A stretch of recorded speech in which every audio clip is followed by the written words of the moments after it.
Il pensait qu'il avait gagné. Il pensait que la dépouillée de la maison, la voiture et chaque dernier centime dans leur compte joint la briserait. David se tenait là sur le trottoir mouillé, un sourire narquois sur son visage, attendant le moment où son ex-femme, Ara, se retournerait et supplierait pour le pardon. Il voulait la voir s'effondrer. Mais Hera ne pleura pas. Elle ne regarda même pas en arrière. Elle marcha simplement jusqu'au bord du trottoir. Et secondes plus tard, une Maybach noire obsidienne élégante s'arrêta. Une voiture valant plus que toute la vie de David. Alors que la porte s'ouvrait et qu'une main se tendait pour l'accueillir, David réalisa trop tard. Il n'avait pas jeté une femme brisée. Il avait juste libéré une reine. Et l'homme à l'intérieur de cette voiture, il était sur le point de transformer le monde de David en un cauchemar vivant. Les lumières fluorescentes du tribunal de la famille de Chicago bourdonnaient avec un bourdonnement provoquant des maux de tête, un son que David Reynolds associait habituellement à la victoire. Comme un avocat d'entreprise de niveau intermédiaire, David était habitué à écraser des gens dans des pièces comme celle-ci. Il connaissait l'odeur du désespoir, la sueur sur un front, les mains tremblantes de quelqu'un qui savait qu'il était battu. Aujourd'hui, cependant, la personne assise en face de lui n'était pas un CIO rival ou un employé mécontent. C'était Hera, sa femme de 6 ans, ou plutôt son ex-femme dans environ 5 minutes. Signé ici et ici. L'avocat de David, un homme nommé Arthur Gable, qui portait des costumes qui coûtaient plus que les frais de scolarité de collège d'Hera, tapota le document épais avec un stylo plaqué or. Arthur avait un sourire qui n'atteignait pas ses yeux, un requin sentant du sang dans l'eau. David se pencha en arrière dans sa chaise en cuir, croisant ses bras. Il observa Hera de près. Elle semblait petite. Elle portait ce trench coat beige qu'il détestait, celui qu'elle avait acheté dans un magasin d'occasion il y a 3 ans. Ses cheveux étaient tirés en un chignon désordonné, et elle portait 0 maquillage. Pour n'importe qui d'autre, elle semblait vaincue. Pour David, elle semblait comme un fardeau qu'il était finalement en train de se débarrasser. « Êtes-vous sûr de comprendre les termes, Madame Reynolds? » Arthur demanda, sa voix dégoulinant de condescendance. « Pour clarifier, vous renoncez à tous les droits sur l'appartement de Lakeshore Drive. Vous renoncez au soutien conjugal. Vous ne conservez que les effets personnels, vêtements et livres. Vous laissez la Mercedes 2024, vous partez avec essentiellement 0 actif financier. » David riconna. Il s'était attendu à un combat, il s'était préparé à des cris pour que ses avocats traînent cela pendant des mois, mais Ira avait renvoyé son avocat il y a 2 semaines. Elle avait juste envoyé un simple email. « Préparez les papiers, je signerai tout ce que vous voulez. » C'était pathétique, vraiment. Elle ne pouvait pas survivre sans lui. Elle avait été une graphiste indépendante gagnant des cacahuètes quand ils se sont rencontrés. Il l'avait construite. Il lui avait donné un style de vie. Et maintenant elle choisissait la pauvreté. Hera ne leva pas les yeux vers Arthur. Elle ne regarda pas David. Elle ramassa juste le stylo en plastique bon marché fourni par le tribunal, sa main ferme. « Je comprends, » elle dit doucement. Sa voix ne tremblait pas. Elle était dépourvue d'émotion entièrement. C'était la voix d'un fantôme. Grattement, grattement. Elle signa son nom, Ira Jenkins. Elle avait déjà laissé tomber son nom de famille. David ressentit un pic de colère soudain, irrationnel. Pourquoi ne pleurait-elle pas?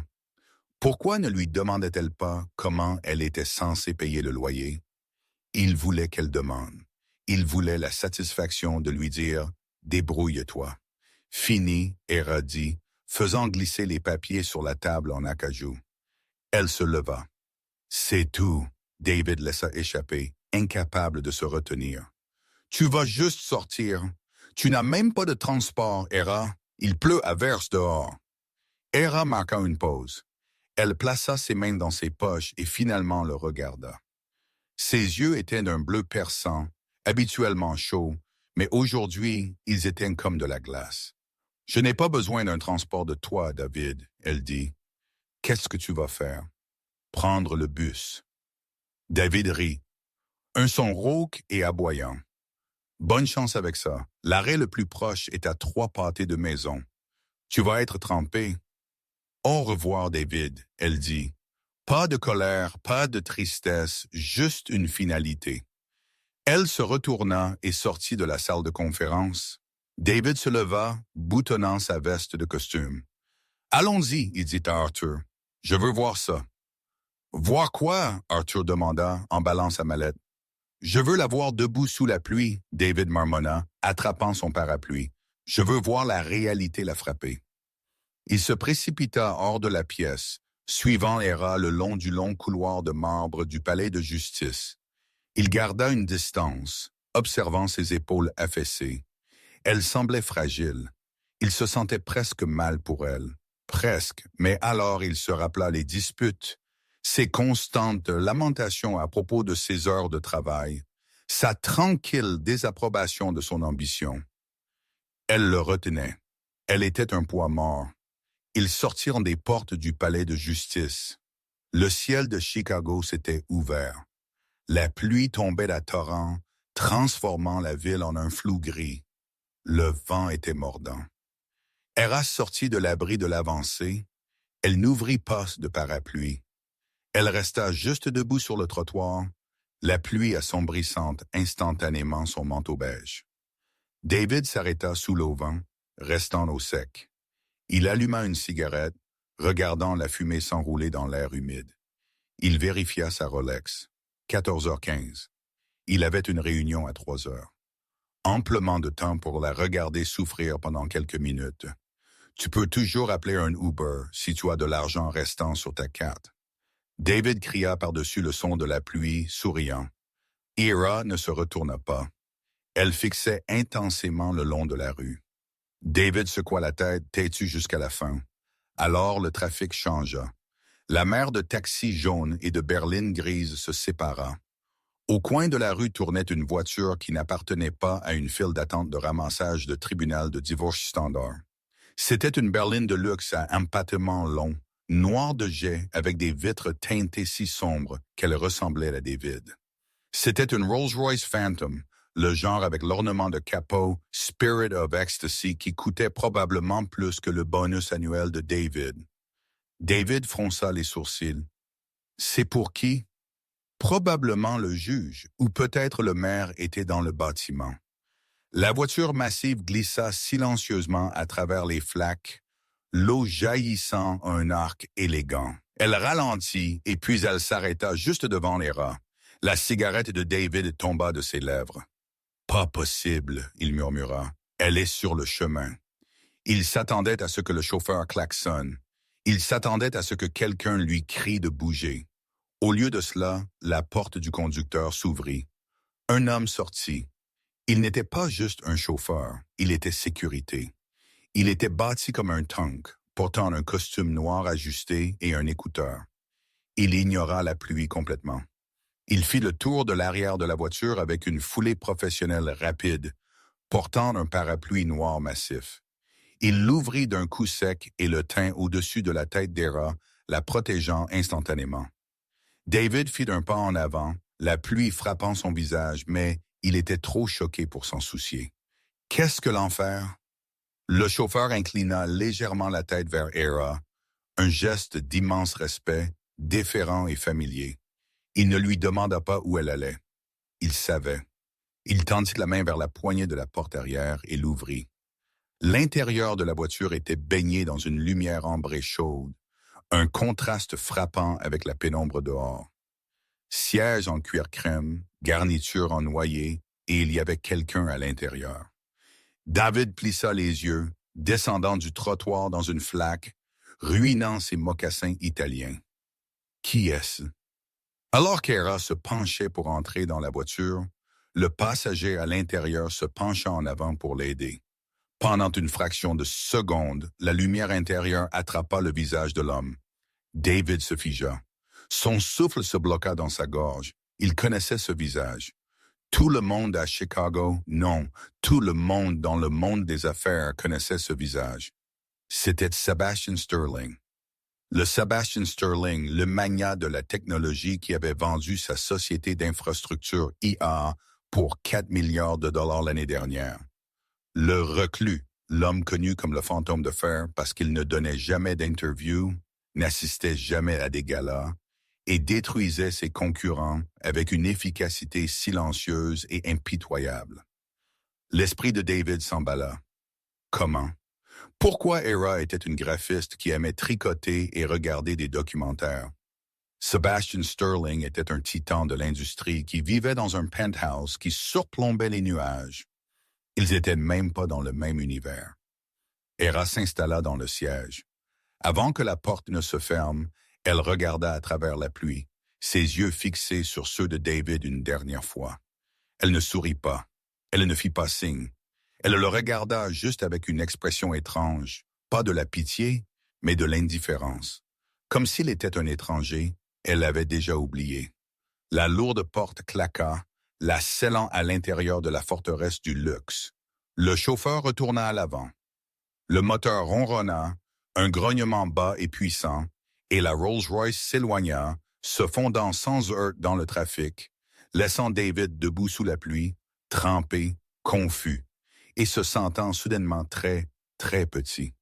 Son téléphone vibra dans sa poche. Il l'ignora. Il vibra à nouveau. Il le sortit avec des mains tremblantes. C'était une notification de sa banque. Alerte.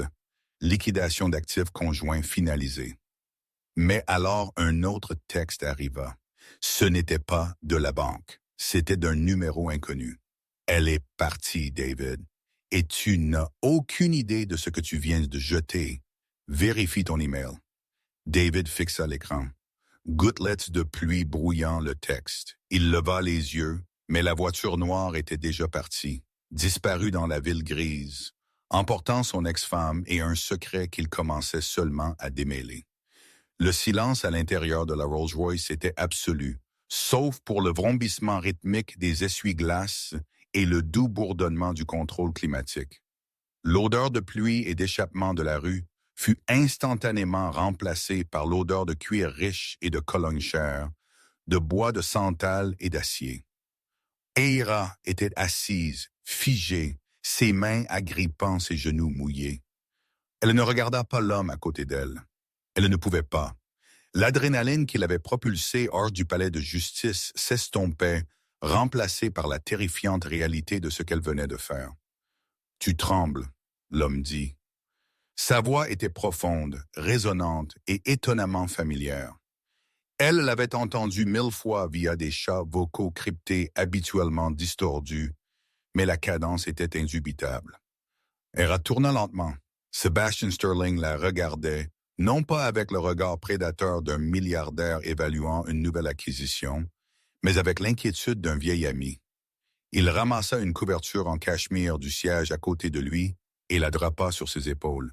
« Merci, fantôme de fer. » Era murmura, utilisant son pseudonyme en ligne. Sébastien sourit, une expression authentique qui transforma son visage habituellement sévère. De rien, Cypher Jane. Pendant 3 ans, ils avaient été les 2 utilisateurs les mieux classés sur la Chambre forte, un forum exclusif, sur invitation seulement pour les résolveurs de problèmes d'élite, cryptographes, architectes de données et stratèges. Ils avaient passé d'innombrables nuits à résoudre des énigmes impossibles ensemble, à débattre de philosophie et finalement à partager les secrets de leur vraie vie. Ils savaient qu'elle était piégée dans un mariage sans amour avec un narcissique qui étouffait son éclat. Elle savait qu'il était isolé par son propre succès, incapable de faire confiance à quiconque parce qu'ils voulaient tous son argent. Mais ils ne s'étaient jamais rencontrés jusqu'à aujourd'hui. « Je ne pensais pas que tu viendrais réellement, » Era dit, tirant la couverture plus serrée. « Je pensais que tu étais à Tokyo. J'y étais, » Sébastien dit, versant un verre d'eau pétillante d'une carafe en cristal. Il le lui tendit. « Alors tu m'as envoyé un message que tu le quittais, finalement. » J'ai dit au pilote de faire demi-tour au jet. Era prit le verre à moi-même, ses mains tremblantes. Il a tout pris, Seb. La maison, les économies. Il a même pris le chien. Il n'a rien pris de valeur. Sébastien la corrigea vivement.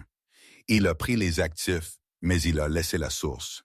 Tu es la source, Hera. Tu l'as toujours été. Il tapota un bouton sur l'accoudoir et une pétition glissa, les séparant du chauffeur. « Sait-il? » Sébastien demanda. Non, Hera secoua la tête. Il pense que je suis juste une graphiste médiocre qui a eu de la chance avec quelques contrats en freelance. Il n'a aucune idée que j'ai écrit l'algorithme qui lui a valu sa promotion. Il n'a aucune idée que j'ai été le nègre de ses stratégies juridiques pendant 5 ans. Bien. Sébastien se pencha en arrière, ses yeux s'assombrissant, parce que cela va rendre la prochaine partie très amusante à regarder. Pendant ce temps, de retour sur la rue glissante de pluie, David était recroquevillé sous l'auvent d'un kiosque à journaux, essuyant furieusement l'eau de l'écran de son téléphone. Il était mouillé, froid et humilié, mais surtout il était confus. Sebastian Sterling, pourquoi? Son téléphone sonna à nouveau. L'email, celui que le texte mystérieux lui avait dit de vérifier. Il ouvrit son application de messagerie. La ligne d'objet fit tomber son estomac. Avis d'audit immédiat et résiliation de contrat. Ce n'était pas de sa banque. C'était de son plus gros client, Ethelgard Systems, le client qui représentait 60% des revenus de son cabinet. Le client que David avait sécurisé uniquement à cause d'un modèle d'analyse prédictive brillant qu'il leur avait présenté. Un modèle qu'Hera avait construit sur leur table de cuisine un dimanche soir pendant que David regardait le football. Le doigt tremblant de David tapota pour ouvrir l'email. Monsieur Reynolds, avec effet immédiat, Ethelgard Systems rompt tous les liens avec Reynolds et associés. De plus, notre équipe de sécurité interne, dirigée par notre nouveau directeur de l'information, a découvert des irrégularités dans le code que vous avez soumis le mois dernier. Les métadonnées sur les fichiers sources indiquent que le travail n'a pas été écrit par vous, mais par un utilisateur enregistré comme CypherJane. Puisque votre contrat stipule explicitement que tout travail doit être effectué par le consultant principal, vous êtes en violation. Nous lançons une récupération des honoraires de 2,4 millions de dollars payés à votre cabinet. Si joignent une copie du rapport d'expertise numérique, nous vous suggérons de trouver un très bon avocat, signé Département juridique Ethelgard Systems. David sentit que le trottoir se dissolvait sous ses pieds. CypherJane. Il connaissait ce nom. Il l'avait vu sur l'écran d'ordinateur portable d'Hera une fois. Il s'était moqué d'elle pour cela. Arrête de jouer aux jeux vidéo, Hera, et fais le dîner, il avait dit. Son souffle venait par halètements courts et superficiels. Hera ne jouait pas seulement à des jeux. Elle travaillait. Elle était le génie derrière son succès. Et elle venait de partir en Rolls-Royce. Non, non, non. David composa le numéro de son patron, Arthur. Qu'est-ce que c'est, Reynolds? Arthur répondit, sonnant agacé. Arthur, écoute. Il y a eu une erreur avec Ethelgard. Une erreur. La voix d'Arthur se transforma en glace. Je viens de raccrocher le téléphone avec leur PDG. Il dit que tu es une fraude, David. Il dit que tu n'as pas écrit le code. Il dit que ta femme l'a fait. Arthur, je peux expliquer. Tu es viré, David. Ne reviens pas au bureau. La sécurité emballe ton bureau au moment où nous parlons. Si tu mets les pieds dans le bâtiment, nous te ferons arrêter pour espionnage industriel. Clic. David abaissa le téléphone. La pluie tombait plus fort maintenant, trempant son costume cher, le glaçant jusqu'aux os. Il regarda l'endroit où la voiture noire avait été.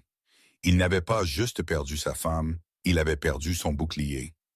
À l'intérieur du cocon chaud de la Rolls-Royce, Sébastien regarda une notification apparaître sur sa tablette. Livraison confirmée. Email lu par D. Reynolds. Statut. Contrat Ethelgard terminé. Sébastien ricana et ferma la tablette. Il regarda Hera qui fixait par la fenêtre les lumières de la ville qui passaient. « Où allons-nous? » elle demanda doucement. « À l'aérodrome, » Sébastien répondit. « Tu as besoin de vêtements qui ne viennent pas d'un magasin d'occasion. Tu as besoin de nourriture qui n'est pas des ramen. Et tu as besoin d'être quelque part où David ne peut pas te trouver. » Je ne veux pas m'enfuir, a dit, se tournant vers lui. Il y avait une étincelle dans ses yeux bleus maintenant. J'ai fini de courir. Nous ne courons pas, Sébastien promit. Nous nous regroupons. Nous allons à mon domaine à Aspen pour une semaine pour respirer.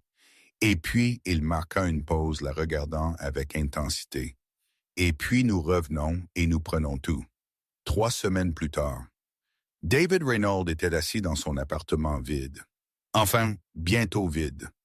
L'avis d'expulsion était scotché à la porte. Le salon était sombre, illuminé seulement par la lueur de la télévision. Des boîtes à pizza jonchaient le sol. Il ne s'était pas rasé depuis des jours. Le silence dans l'appartement était assourdissant. Il détestait le son d'Ara tapant sur son clavier mécanique. Maintenant, il donnerait n'importe quoi pour l'entendre. Il but une gorgée de whisky bon marché directement de la bouteille. Il avait essayé de l'appeler. Son numéro était déconnecté. Il était allé chez sa sœur. Sa sœur avait ri à son visage et menacé de lâcher les chiens. Il avait essayé de se connecter au compte bancaire seulement pour les trouver gelés par l'IRS en attendant une enquête sur ses pratiques commerciales frauduleuses. Il était toxique, radioactif. Aucune entreprise à Chicago ne l'engagerait. Sur l'écran de télévision, les informations locales passaient. Et dans les nouvelles économiques, le monde de la technologie bourdonne à propos du nouveau partenariat mystérieux annoncé par Sterling Industries. La tête de David se leva d'un coup. L'écran passa à une diffusion en direct d'une conférence de presse. Cela se déroulait dans le hall de la Tour Sterling, un bâtiment de verre et d'acier qui perçait le ciel. Les flashs des appareils photo s'allumaient comme des lumières stroboscopiques. Au pupitre se tenait Sebastian Sterling. Il semblait immaculé dans un costume anthracite, commandant la pièce avec une puissance sans effort.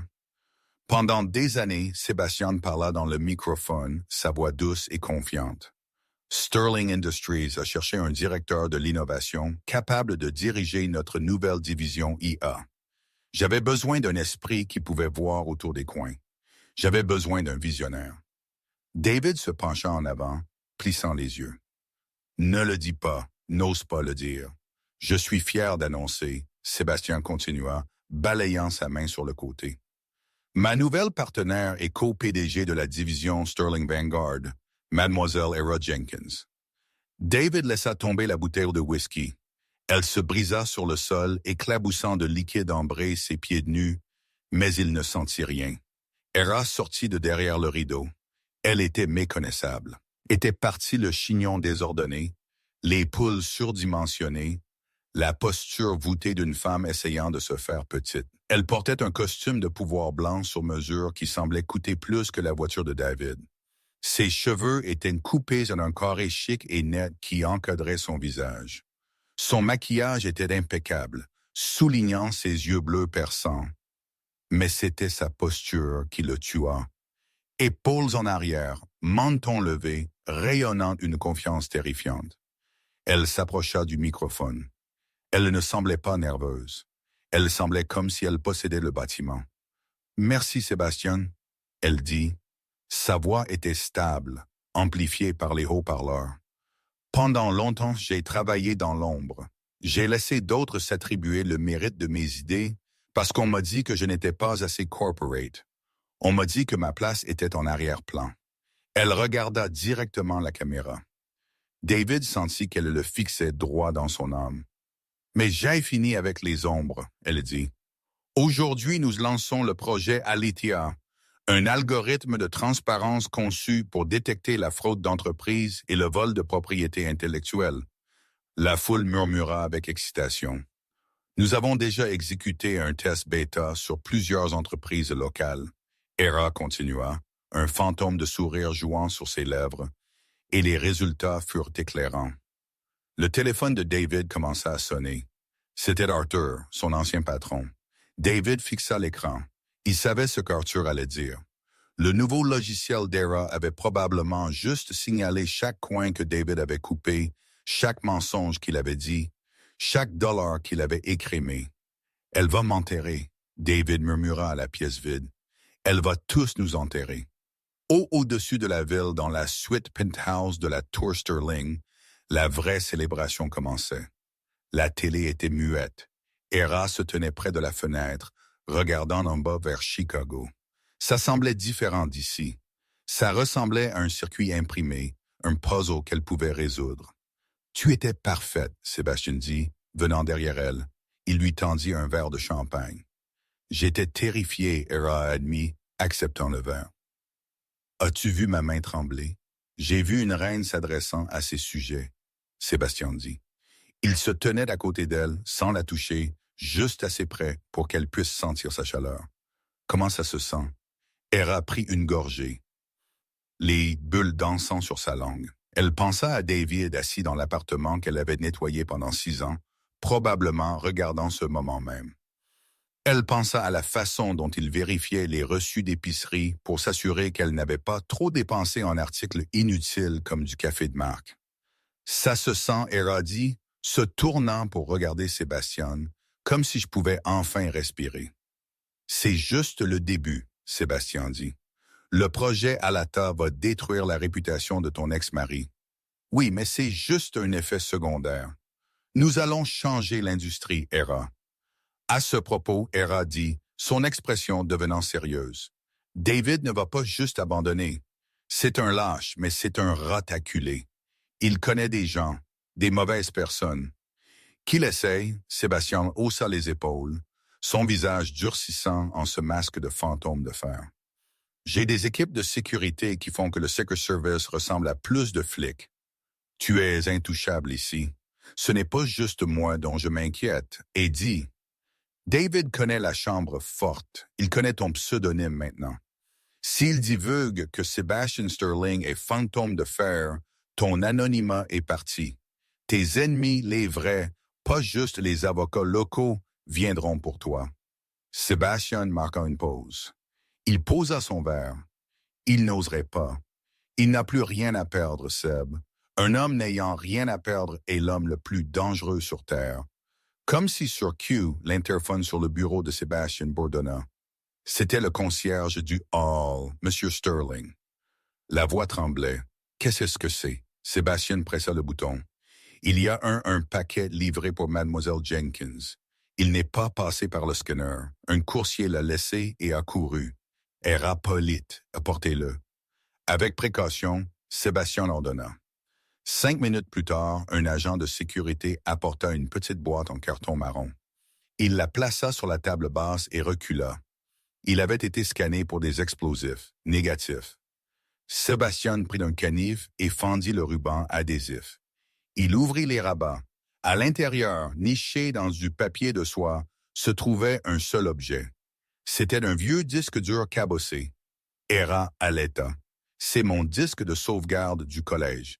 Je pensais avoir perdu ceci il y a des années. Qu'y a-t-il dessus? » Sébastien demanda. « Tout. » Hera murmura. « Mon ancien code, mes journaux intimes, photos. Mais il y a autre chose. » Elle tendit la main et sortit une note glissée sous le disque. C'était écrit à la main d'une écriture irrégulière, frénétique. « Je sais pour Zurich.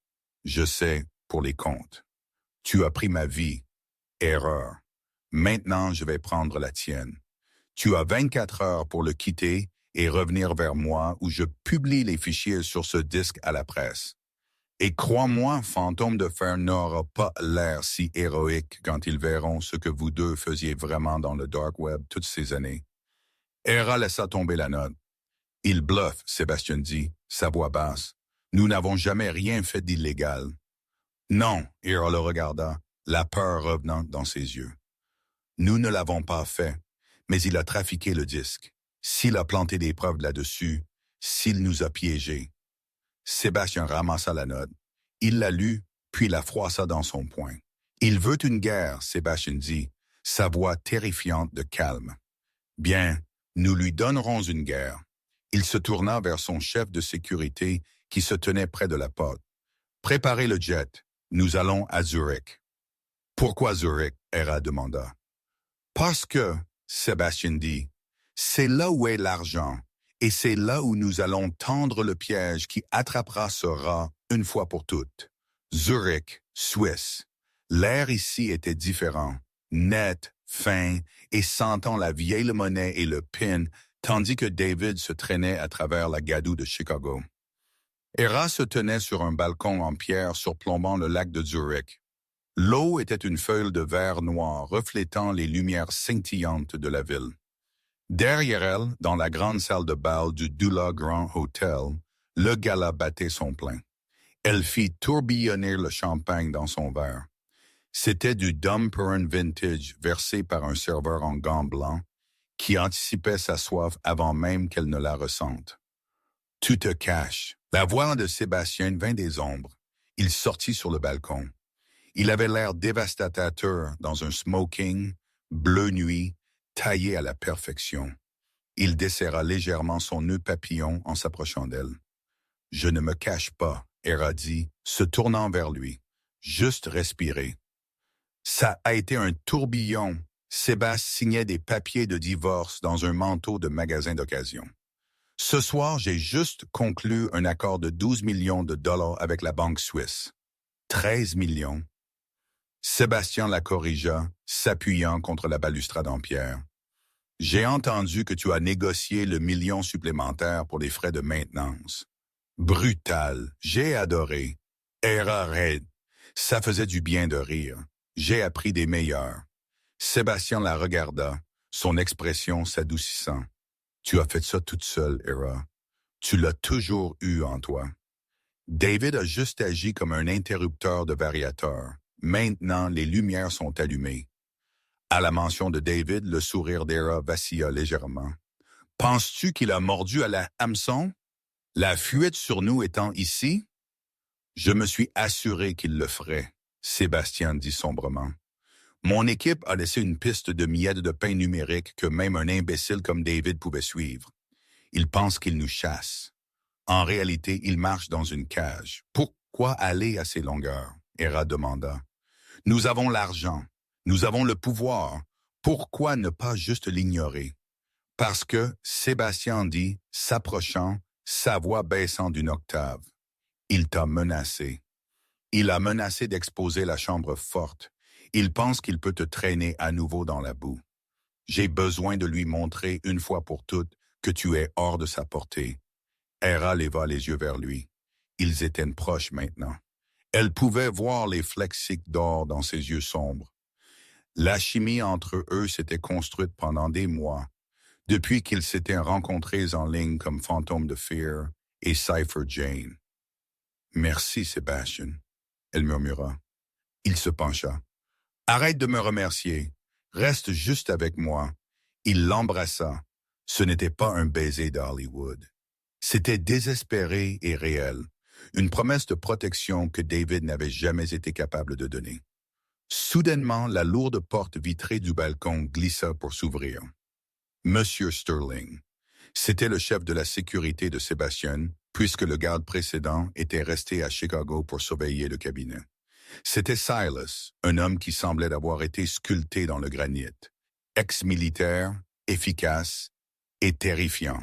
Sébastien s'éloigna, mais garda son bras autour de taille. « Qu'est-ce que c'est, Silas? Nous avons une situation à la porte. Un homme essaie de gagner l'entrée. Il n'est pas sur la liste, mais il fait une scène. Revendique qu'il est de la famille. » Hera devint froide. « David, » elle murmura, « il est ici. » Les yeux de Sébastien se plissèrent. Comment est-il arrivé en Suisse si vite? Il est fauché. Il a vendu sa montre, Silas dit, vérifiant son écouteur. Et apparemment, il a encaissé un portefeuille crypto caché que nous avons manqué. Il est à l'entrée principale demandant à voir sa femme. Il crie qu'elle a été kidnappée par un culte. Hera fit un pas en avant, ses mains tremblantes. « Je m'en occuperai. »« Non, » Sébastien dit, marchant devant elle. « Tu es l'invité d'honneur. Tu restes ici et bois du champagne. Je m'occuperai des ordures. » Il est dangereux, Seb. Il est désespéré. Il a envoyé cette note. Moi aussi, Sébastien dit, sa voix tombant à un registre terrifiant de bas. Il est venu dans ma ville. Il est venu dans mon hôtel. Il est sur le point de découvrir pourquoi il m'appelle le fantôme de Fear. En bas dans le hall, David Reynolds avait l'air d'un homme fou. Son costume était froissé du vol économique. Il ne s'était pas rasé. Ses yeux étaient injectés de sang du décalage horaire et d'une énergie maniaque qui le nourrissait depuis 48 heures. « Je sais qu'elle est là-haut », David cria à la stoïque réceptionniste suisse. « Era Reynolds, dites, son mari est ici. »« Monsieur, veuillez baisser votre voix ou nous appellerons la politie », la réceptionniste dit calmement. « Appelez-les. Je m'en fiche. Cet homme, Sterling, il l'a lavé de cerveau. Il gère une entreprise criminelle. » David se tourna vers les invités du hall, écartant ses bras. « Vous m'entendez? Sebastian Sterling est un voleur. Il a volé ma femme. Il a volé mon entreprise. » L'ascenseur tinta. Le hall devint silencieux. Sebastian Sterling sortit. Il n'était pas seul. Il était flanqué de Silas et de 2 autres gardes, mais Sébastien n'avait pas besoin d'eux. L'aura de pouvoir rayonnant de lui était suffisante pour vider la pièce. Il marcha droit vers David. Il ne cria pas. Il n'avait pas l'air en colère. Il avait l'air ennuyé. « David, » Sébastien dit, « tu as l'air terrible. » David se jeta sur lui, mais Silas l'attrapa par le bras avant qu'il ne puisse s'approcher à moins de 3 pieds. Il tordit le bras de David derrière son dos avec une aisance pratiquée. « Lâche-moi, » David cracha, grimaçant de douleur. « Où est-elle? Où est-elle est à l'étage? » Sébastien dit calmement, célébrant son succès, quelque chose qu'elle n'a jamais eu avec toi. « Tu as volé mon code, » David cria, « et j'ai le disque. Je t'ai envoyé la note. Je sais ce que vous deux faites sur la chambre forte. Piratage de serveurs étrangers, manipulation des prix des actions. Je te ruinerai. » Sébastien rit, un son sec, humoral. « Tu n'as vraiment pas vérifié le disque avant de me menacer. N'est-ce pas, David? » David se figea. « Quoi? Le disque que tu as trouvé? » Sébastien dit, s'approchant, envahissant l'espace personnel de David. « Erreur a crypté ce disque avec un script auto-cannibalisant il y a 5 ans. Au moment où tu as essayé d'accéder aux fichiers pour les vérifier, le disque s'est effacé lui-même. C'est une brique, David. C'est vide. Tu as voyagé 4000 minutes pour me faire chanter avec un presse-papier. » Le visage de David devint blanc. Le levier, la seule chose qui lui restait, c'était parti. « Je jeûnais pas. Tu es une fraude, David, et maintenant tu es un intrus. Mais je vais te donner un choix. Option A. La police suisse t'arrête. Tu vas en prison pour harcèlement, chantage et ivresse publique.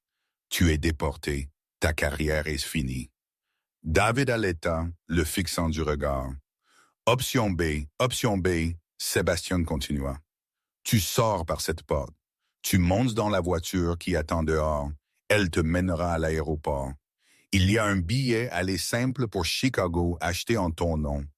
Tu y vas, tu disparais. Tu ne prononces plus jamais le nom d'Era. Tu penses que tu peux juste m'exiler? David se moqua, un regard sauvage entrant dans ses yeux. Tu penses que tu as gagné? Je pense, Sébastien dit, ses yeux clignotants, que tu joues aux dames et j'ai retourné le plateau il y a 10 minutes. David s'affaissa dans l'étreinte de Silas. Il regarda l'ascenseur, puis Sébastien.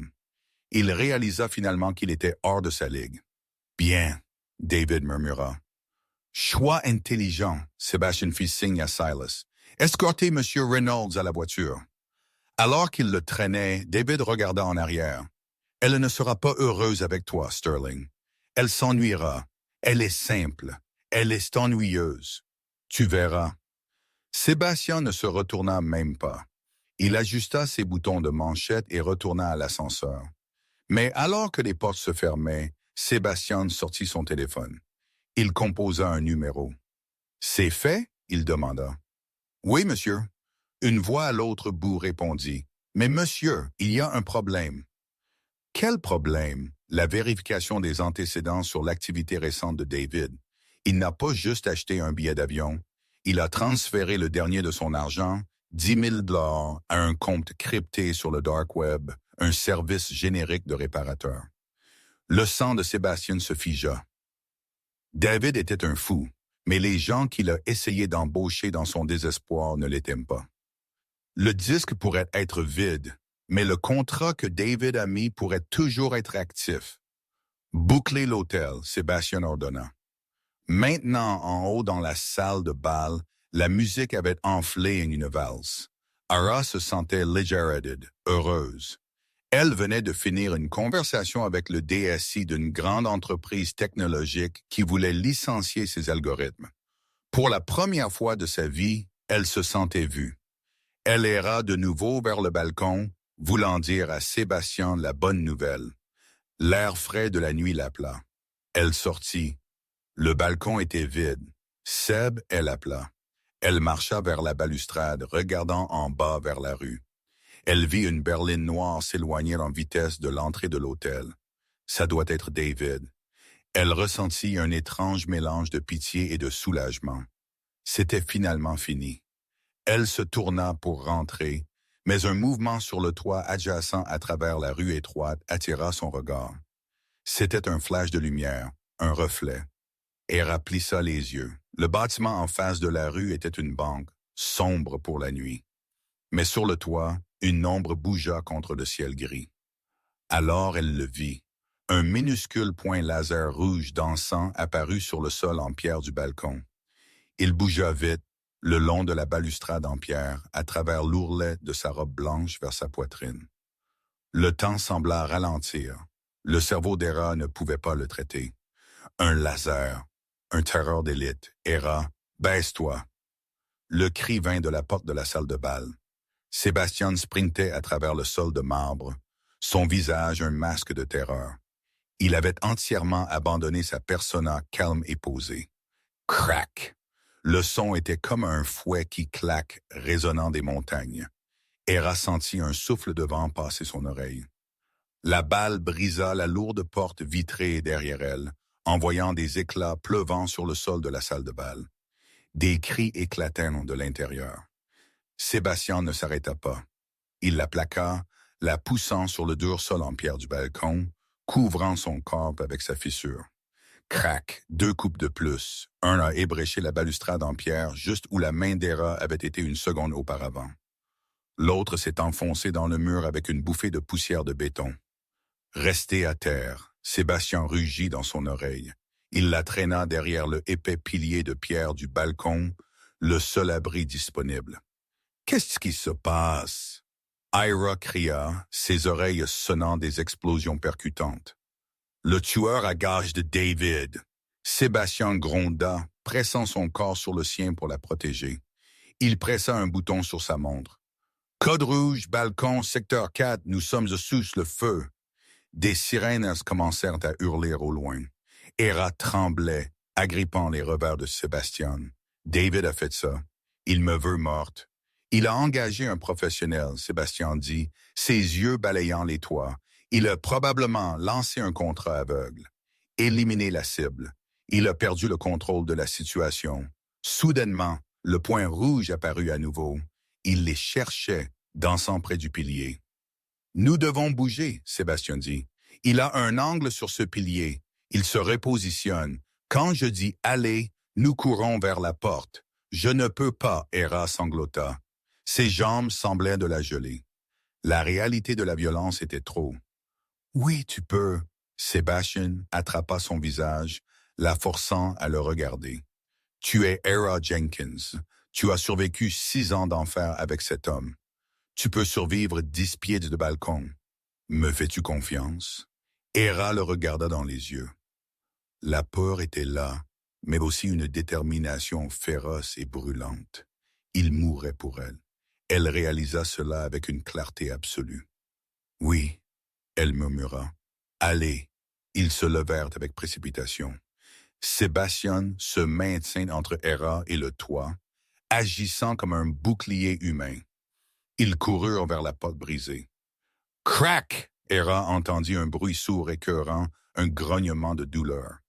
Sébastien trébucha en avant, son poids la percutant. Seb continue. Il haleta, la poussant à travers le cadre de porte brisé dans la salle de bal. Ils s'écrasèrent sur le tapis. Silas et l'équipe de sécurité furent là instantanément, les entourant de mallettes en Kevlar formant un mur. Cible à terre. Tireur d'élite sur le toit nord. Silas cria dans sa radio. La police s'engage. A se mit à genoux avec précipitation. Elle regarda Sébastien. Il était allongé sur le dos, respirant difficilement. Son visage était pâle.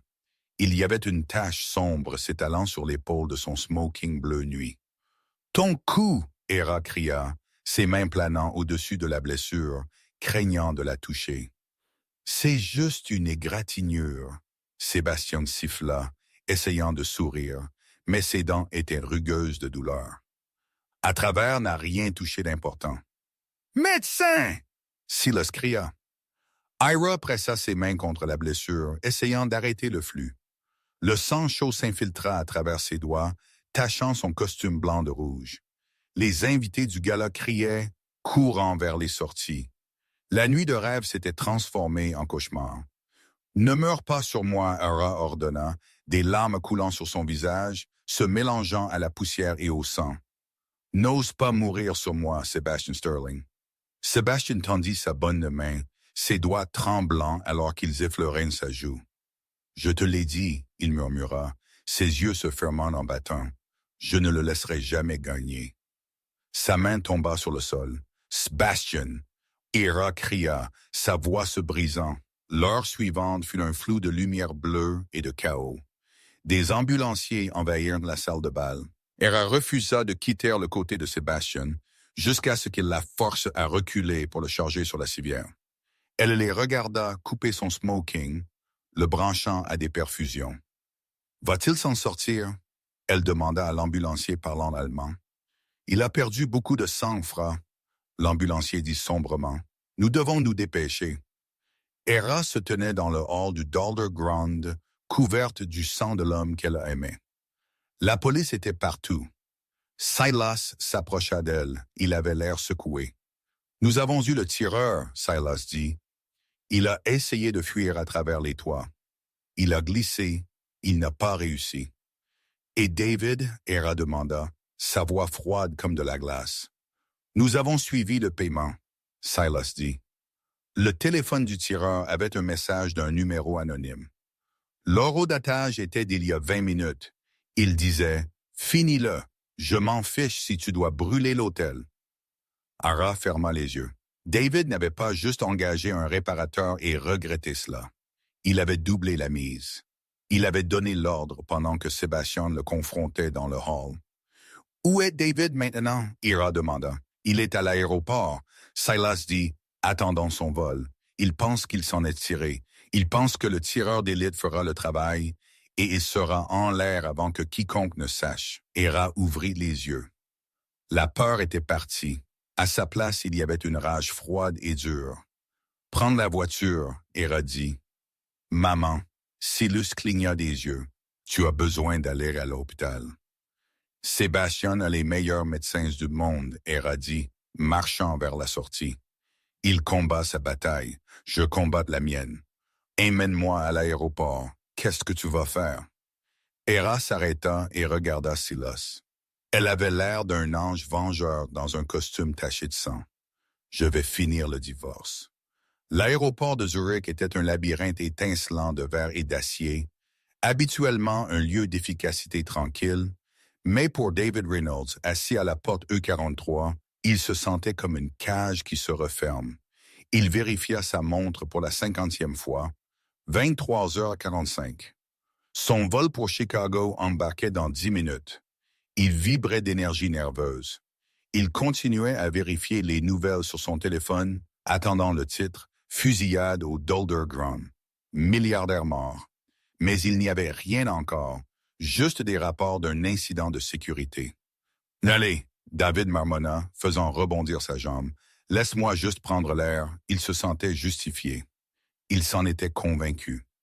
Sébastien avait volé sa femme. Héra l'avait humilié. Ils avaient pris sa carrière, son argent, sa réputation. Il le méritait. Il équilibrait juste les balances. Monsieur Reynolds. David sauta, laissant tomber son téléphone. Il se retourna. Il s'attendait à un officier de police. Au lieu de cela, debout à 10 pieds, au milieu de la zone d'attente de la porte vide, se tenait Ira. La bouche de David tomba. Elle avait l'air d'un cauchemar et d'une déesse tout à la fois. Son costume de pouvoir blanc était ruiné, raide de sang séchant. Le sang de Sébastien sur le côté gauche. Ses cheveux étaient ébouriffés, mais ses yeux étaient clairs, secs et brûlants d'une intensité terrifiante. Elle n'était pas flanquée de garde. Elle se tenait là seule. « Ara !» David bégaya. Il regarda derrière elle, s'attendant à Sébastien. « Tu es vivante? Tu as l'air déçu, David? » Ara dit, sa voix portant à travers le terminal silencieux.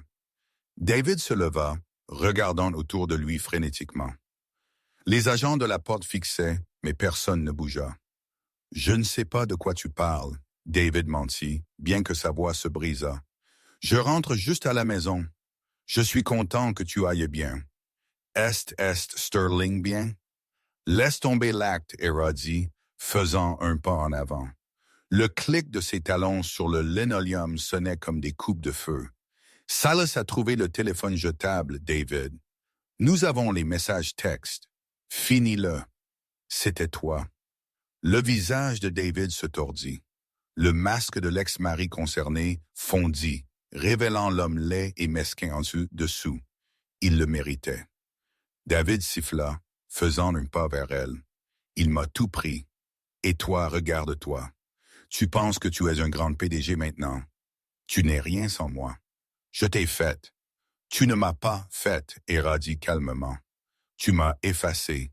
Tu m'as gardée petite pour que tu puisses te sentir grand. Tu as volé mon travail, mon argent et mes années. Et quand je suis finalement parti, tu as essayé de tuer le seul homme qui m'a jamais vu pour qui je suis vraiment. Il est mort, n'est-ce pas? David ricana, jetant un coup d'œil au sang sur son costume. C'est beaucoup de sang, Ara. Il semble que le fantôme de fer n'était pas à l'épreuve des balles. Il est en chirurgie, Ara dit. Il se bat, mais toi, elle s'arrêta à 3 pieds de lui. Elle n'avait pas peur. Elle le regarda avec un pur dégoût. Tu as fini de te battre, David. Je monte dans cet avion. David rit, reculant vers le pont d'embarquement. Et au moment où j'atterrirai à Chicago, j'aurai disparu. Tu ne peux rien prouver. C'était un téléphone jetable. Aucune trace. Ara sortit lentement son propre téléphone de sa poche. Elle tourna l'écran pour lui faire face. Il montrait un appel vidéo en direct. David plissa les yeux. Sur l'écran était un homme en uniforme de police. Et derrière lui, derrière l'officier, sur une table métallique, était un ordinateur portable. L'ordinateur portable de David, celui qu'il avait jeté dans une benne à ordures à 3 pâtés de maison de l'hôtel avant de venir à l'aéroport. « Tu es vraiment mauvais en technologie, David, » Ara dit froide. « Tu pensais que supprimer les fichiers était suffisant. Tu pensais qu'une benne à ordures le cacherait. » L'équipe de Silus l'a récupéré il y a 20 minutes. Ils ont déjà trouvé le transfert crypto au tueur à gages. Il n'était même pas crypté correctement. David se figea et Ara ajouta « Cet appel vidéo est diffusé à la police du canal de Zurich. » David regarda autour de lui. Soudainement, les portes du pont d'embarquement s'ouvrirent en éclatant. Des officiers de police en équipement tactique envahirent le tunnel derrière lui. En même temps, les portes vitrées de l'entrée du terminal s'ouvrirent et une douzaine d'officiers supplémentaires sprintèrent, armes dégainées. David Reynolds, une voix retentissante, cria « Pull it high! Mets-toi au sol maintenant! » David paniqua. Il regarda la police puis Ara. Pour une seconde, il sembla qu'il pourrait se jeter sur elle pour la prendre en otage. Ara ne broncha pas. Elle le fixa du regard. Essaie, elle le défia. Donne-leur une raison. David s'effondra. Il tomba à genoux, sanglotant. Ce n'était pas moi. Elle m'a fait le faire. Elle est folle. Il cria alors que les officiers le plaquaient, forçant son visage dans le sol froid alors qu'il lui menottait les mains derrière son dos serré. David leva la tête, le désespoir dans ses yeux. « Ara, s'il te plaît, je suis ton mari. Nous étions mariés. Ne les laisse pas m'emmener dans une prison suisse. Héra. Héra les regarda le traîner. Elle ne détourna pas le regard. Elle le regarda jusqu'à ce qu'il soit poussé à l'arrière d'un fourgon de police, visible à travers les fenêtres du sol au plafond. Seulement quand les sirènes s'estompèrent dans la nuit, elle laissa finalement échapper un souffle. Elle regarda son reflet dans le verre, taché de sang, épuisé, mais debout. Elle se tourna vers Silas, qui s'était tenu silencieusement près de la sortie tout le temps. « Emmène-moi à l'hôpital », elle dit. 6 mois plus tard, la salle d'audience à Chicago était bondée. C'était le procès de la décennie, l'État contre David Reynolds. Mais Héra n'était pas là. Elle avait déjà donné son témoignage via un lien vidéo de Suisse. Elle n'avait aucun intérêt à revoir le visage de David. Le verdict tomba à 2 Saint-Loup. Coupable de tous les chefs d'accusation, conspiration de commettre un meurtre, espionnage industriel, fraude électronique, grande lâcheté. La juge, une femme sévère qui n'avait aucune patience pour les plaidoyers larmoyants de David pour la clémence, le condamna à 35 ans de prison fédérale sans possibilité de libération conditionnelle. David Reynolds, l'homme qui voulait posséder le monde, passerait le reste de sa vie dans une boîte en béton de 6x8. Pendant ce temps, dans un jardin ensoleillé en Toscane, Italie, Héra était assise sur un banc de pierre, tapant sur son ordinateur portable. La douce brise sentait le citron et le basilic. Elle ferma l'ordinateur portable. Le projet Alia venait de devenir mondial. C'était maintenant le logiciel de sécurité standard pour 80% du Fortune 500. Elle entendit des pas sur le chemin de gravier. Elle ne leva pas les yeux, souriant. « Tu es censé te reposer. J'ai reposé pendant 4 mois. » Une voix profonde répondit. « Je pense que j'ai gagné une promenade. » Sebastian Sterling entra en vue. Il utilisait une canne en fibre de carbone noire élégante, qui ressemblait plus à une arme qu'à une aide médicale. Il bougeait un peu plus lentement qu'avant, et il y avait une légère raideur dans son épaule gauche, mais il était vivant. Il avait l'air mieux que vivant. Il avait l'air heureux. Il s'assit à côté d'elle, grimaçant légèrement en ajustant sa jambe. « As-tu entendu ?» Sébastien demanda. 35 ans, Héra hocha la tête. « C'est fini. » Sébastien prit sa main. « Il ne peut plus jamais te faire de mal. »« Il n'a pas pu me faire de mal depuis longtemps, » Héra a dit, serrant sa main. « Pas depuis ce jour sous la pluie. » Sébastien regarda les collines ondulantes du vignoble. « Tu sais, je pensais que nous avions manqué notre chance. »« Pourquoi? Pour une introduction appropriée. » Sébastien sourit malicieusement. « Je t'ai ramassé sous la pluie. Nous avons géré une entreprise. Nous avons été visés par des tirs. Nous avons mis un homme en prison. Mais nous ne sommes jamais vraiment allés à un premier rendez-vous. » Héra rit. C'était un son plein et éclatant qui a effrayé les oiseaux des oliviers. « Je pense que le gala compte comme un rendez-vous, » elle dit, « sauf pour la partie du tireur d'élite. Non. » Sébastien secoua la tête. « Je veux le faire correctement. » Il sortit une petite boîte en velours de sa poche. Le souffle d'Héra se bloqua. « Héra, » Sébastien dit, son visage sérieux. « Tu es le code le plus brillant que j'ai jamais rencontré. Tu m'as réparé, tu m'as sauvé. Je ne veux plus être le fantôme de fer. Je veux juste être l'homme qui se tient à côté de toi. » Il ouvrit la boîte. À l'intérieur se trouvait une bague, pas un énorme diamant gardé comme David aurait choisi pour montrer sa richesse. C'était un saphir bleu profond rare, la couleur exacte des yeux d'Héra, serti dans un anneau de platine entrelacé et d'acier noir. « Héra Jenkins, » Sébastien murmura, « veux-tu construire un futur avec moi? » Héra regarda la bague, puis l'homme qui avait pris une balle pour elle, l'homme qui avait attendu sous la pluie. « Oui, lui... oui... » Elle murmura. « Oui, Sébastien. » Il glissa la bague sur son doigt. Elle lui allait parfaitement. Ils s'embrassèrent, et pour la première fois de sa vie, Héra ne se sentit pas comme si elle se contentait. Elle se sentit comme si elle était finalement arrivée. Un klaxon retentit au loin. Garée au bas de l'allée de la villa était la voiture. La Rolls-Royce Phantom noire obsidienne.